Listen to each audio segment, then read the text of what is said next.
French President Emmanuel Macron has slammed a U.S. visa ban against former European Union Commissioner Thierry Breton and 4 others, saying that it showed a desire by Washington to intimidate and challenge Europe's digital sovereignty. Breton helped drive EU legislation that's recently targeted top US tech companies. Gabrielle Nadler has the story. The Trump administration is taking its attacks on Europe from words into action. On Tuesday, the U.S. government announced visa bans on 5 Europeans who it accused of working to suppress American accounts on social media.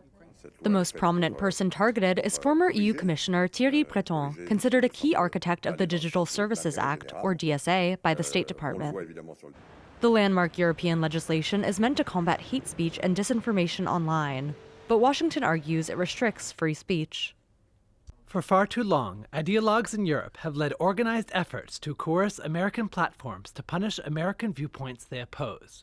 The Trump administration will no longer tolerate these egregious acts of extraterritorial censorship. The DSA has become a frequent target of U.S. conservatives who see it as a weapon of censorship against right-wing thought in Europe and beyond, an accusation the EU furiously denies. Breton compared the visa bans to American political repression in the late 40s and 50s under Senator Joseph McCarthy. Is McCarthy's witch hunt back? As a reminder, 19% of the European Parliament, our democratically elected body, and all 27 member states unanimously voted the DSA. To our American friends, censorship isn't where you think it is. The 5 Europeans targeted were identified by Undersecretary for Public Diplomacy Sarah Rogers on X. Aside from Breton, they include higher-ups at organizations working to counter digital hate and disinformation. Along with the DSA, the U.S. has gone after the UK's equivalent Online Safety Act. Last week, Washington suspended a tech cooperation deal with Britain, citing opposition to the country's online regulations.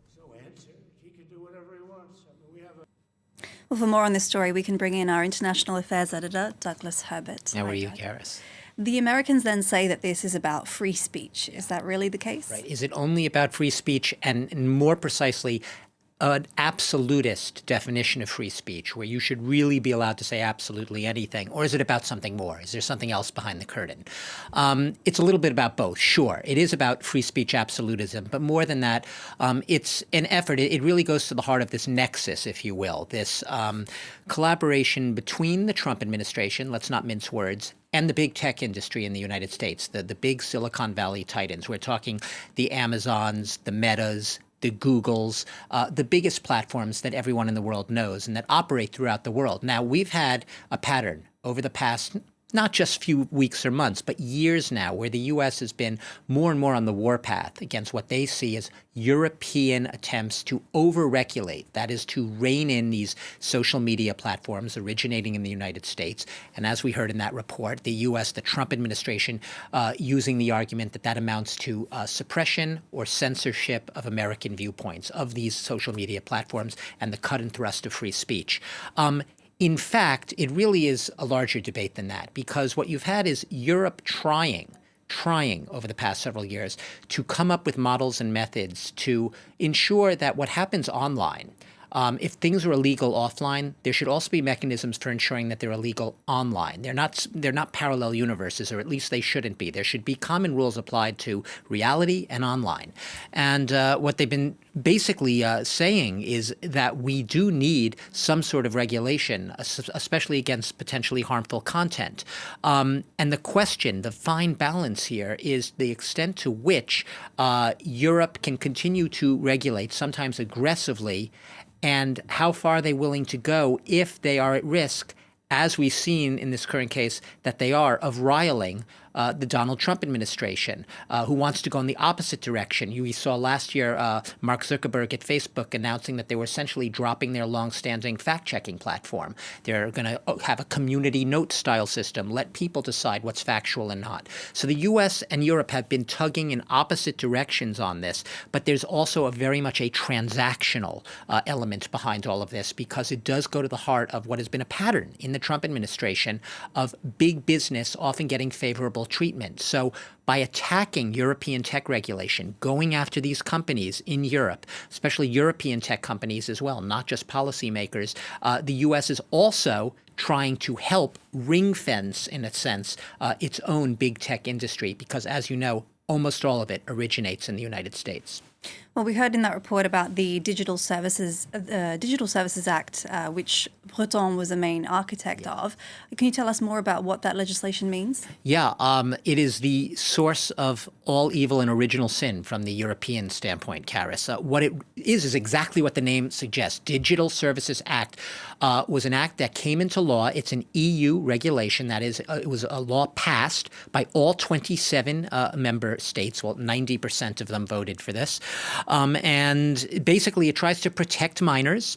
It tries to flag up what is illegal or harmful content. And when we say protect minors, by the way, we're talking about, the proliferation of potential sexual offenders online, trying to lure teenagers and children, into all sorts of schemes. We're talking about stopping gender-based violence, discrimination against women. Basically, it's not, as the Europeans see it, censorship. This is simply sensical, logical moves to make sure that people's behavior online conforms to the way society and policymakers expect them to behave offline. And why should something that's illegal, very illegal offline, be permitted online simply because free speech is cited? So there have been fines in recent months under the policies that came about as a result of the Digital Services Act. Fines against, say, Elon Musk very recently, 140 million euro fine against his X platform. And in all these cases, or most of these cases, they're citing several things. They're citing either illegal content, they're trying to regulate that. They're citing data abuses, that is the abuse of people's personal data, and illicit material, illicit content. That is things that literally just have absolutely no place being put online. This is now being also touted as a broader battle against, from the U.S. administration, to root out purveyors of so-called the people who fight disinformation, whereas Europe sees this as crucial in these times, especially for practical reasons, to prevent election interference, as we've been seeing more commonly. The U.S. says that this so-called fight against disinformation, this fight against online hatred, is really more and more just a pretext to rein in these companies and to rein in free speech.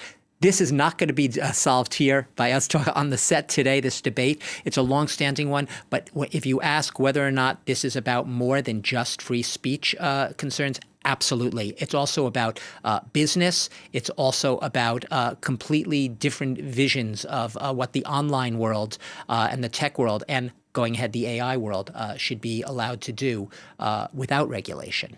Yeah, well, we can see reactions still coming in from the Europeans, so we will continue to follow that. Thank you very much, Douglas Herbert.